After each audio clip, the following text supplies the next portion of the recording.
Hello and welcome to another Dementias Platform UK podcast. I'm Josie and I'm the Communications Officer for DPUK.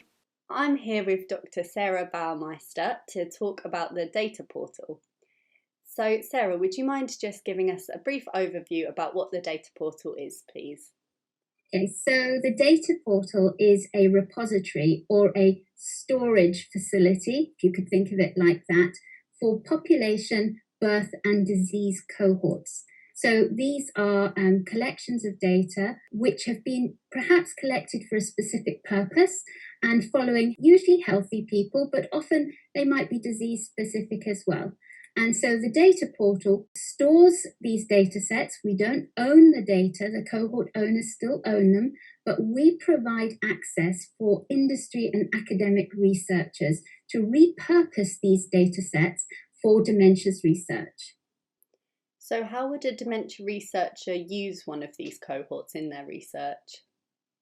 So the process is a bona fide researcher will come to DPUK. They will discover which cohorts are applicable for a research question using our data discovery tools. We have 3 of these tools, the matrix, the directory, and the cohort explorer. And once they've identified which cohorts are useful for their research question, we invite them then to submit an application. And this application takes the form of a mini project proposal. This proposal then gets reviewed for scientific integrity at DPUK Oxford, and then this goes out to the cohort owners to decide whether researchers can have access to these data sets. So ultimately the control is with the cohorts? Yes, indeed. The control always remains with the cohorts.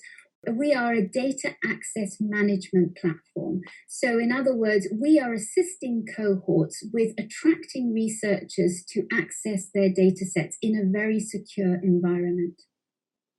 That sounds brilliant. Could you give me an example of a piece of research that has come out of the data portal, please?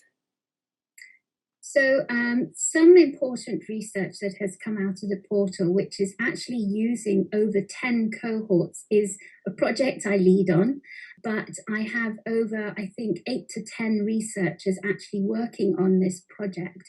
And we're looking at early adversity, so that's childhood experiences, and the impact it has on longitudinal adult outcomes. So we're interested in, does experiencing child adversity have a long-term effect on cognitive change, dementia, or even biomedical outcomes? Wow. And how does knowing all these things actually help people with dementia? I think what we're trying to do really is find early predictors of dementia. By the time someone goes into the clinic and they have clinical signs of dementia, perhaps a little bit of mild cognitive impairment, or they find that their memory is perhaps lapsing and they're now concerned about it, it's already established neurobiologically in the brain 15 to 20 years before that.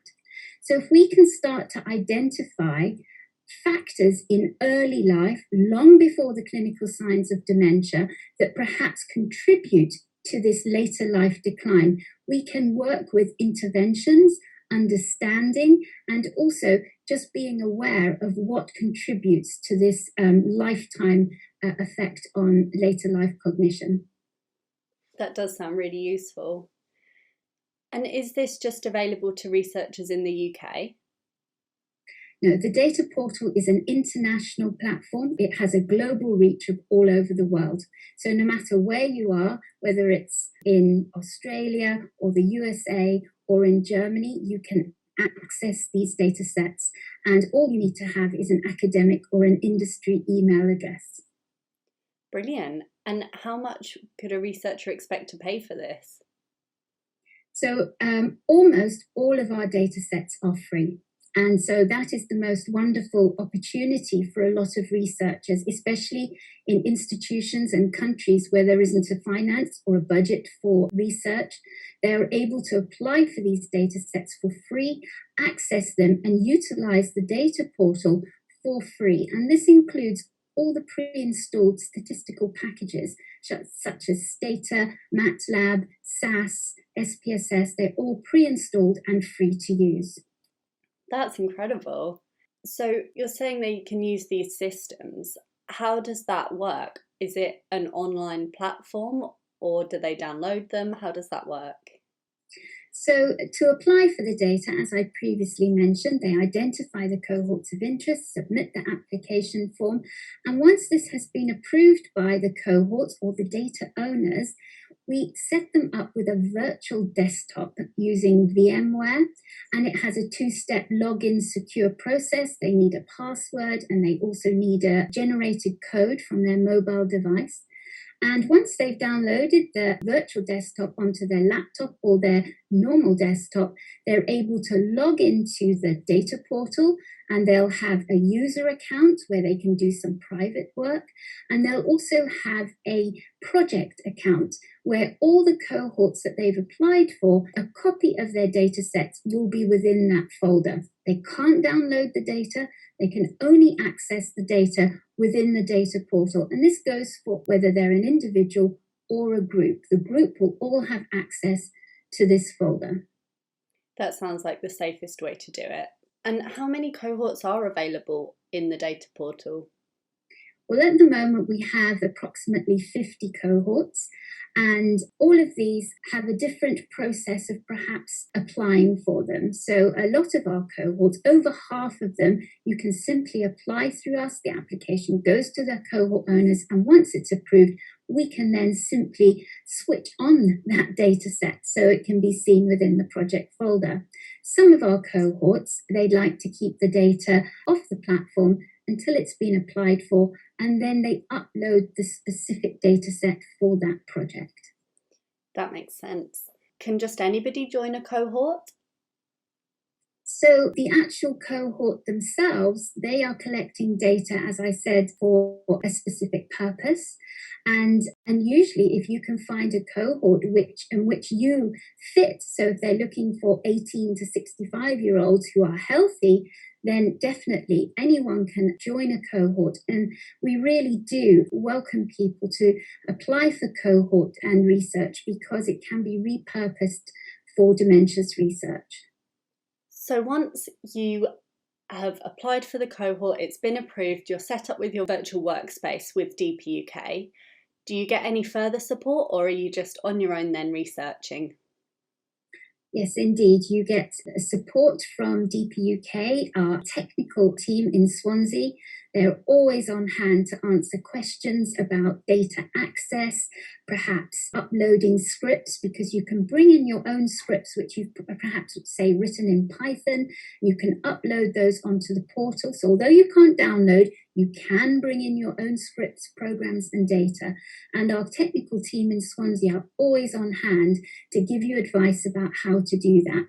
Also, if you think that there is a renewed data set out there, a refresh, you can just communicate with the team and we will make sure that you have the most up-to-date version of that cohort's data set. We also provide collaborative workshop opportunities for our researchers in the form of datathons. And these, when it's not COVID, are face-to-face 3-day workshops where we invite researchers, perhaps 25 to 30 researchers, to come and have a chance to access the data sets. We give them a research question to interrogate, they form teams, and they're able to experience big data research. This is really popular amongst our researchers because it gives them a taster of the large cohorts that we work with. That sounds really brilliant. During the COVID-19 pandemic and lockdowns, have you managed to run any datathons? Yes. So during the pandemic and during lockdown, we were able to take our 3-day face-to-face workshop online. And instead of 3 days, we've structured it over 2 weeks. And participants still form teams. We use Microsoft Teams to structure this whole program. And then they're able to spread the load of the workshop across the 2 weeks according to what they're busy doing at home. So if they've got a bit of childcare or they're still having to go into the office. So it's really worked well and the feedback has been very positive. Have you found that there's actually been more uptake now it's moved online? Well, the last 2, 3 workshops that we've held online, we had a very good uptake of around 23 to 25 individuals. And I think that it's possibly a format that we might continue to take up after the pandemic, because it seems that people can work around their own schedule. Yeah, it means they can work flexibly rather than having to pause their other priorities to take part in a datathon. Yes, I think this really opens it up to researchers across the spectrum. So we have both senior academics, we have early career researchers, we have PhD students, and because it's online, I think it's more accessible to the wider population. Brilliant. And you can find out more about the datathons on our website. Yes, indeed. There is a button where you can just click in and you can find out not only about the program of datathons that we run, but you can also sign up on a waiting list for the next datathon. Oh, that's brilliant. And if DPUK is giving researchers all this support, is there any way that they should credit DPUK if they do go on to publish a research paper? Yes, indeed. We have a publication document on our website that they can access. And in any publications, presentations, posters, or even oral presentations, we ask each researcher to not only credit DPUK, and there's a specific line that they can just simply copy and paste into those output, but also to acknowledge the cohort owners as well. That seems very fair. Is there any specific topics that you encourage people to research, or is it literally you can think of any research question and then you can apply for it? Well, it is almost like that. You can apply for any research question, but because we are Dementia's Platform UK, we actively encourage people to explore dementia research related questions. But that doesn't stop any other question being asked of these data sets as well. So if somebody had a non-dementia related research question, would they still go through the data portal, or would they access the cohorts elsewhere? No, indeed, they would still go through the data portal, exactly the same process, because ultimately it's up to the cohort owner to allow them access to that data set, really. And so DPUK are not going to control what those projects are, but it will be the cohort owners. Wow, it sounds like such an amazing resource. How many research papers have come out of the data portal? Well, we started really actively working on the data portal just a couple of years ago, and we're now seeing some of the projects come through and publications start to emerge from the data portal. Obviously, it's quite early days because projects do take a while to come through to the output point, but we've definitely seen presentations at major international conferences where they've accessed data on the data portal and presented their results. And now we're looking forward to the early publications starting to emerge as well. That's incredible. Well, thank you so much for talking to me today about the data portal and all things data. I'm sure that'll be really useful for all the researchers out there and anyone who's just interested in what we do. So thank you very much. That's a pleasure. Thanks for listening to another DPUK podcast.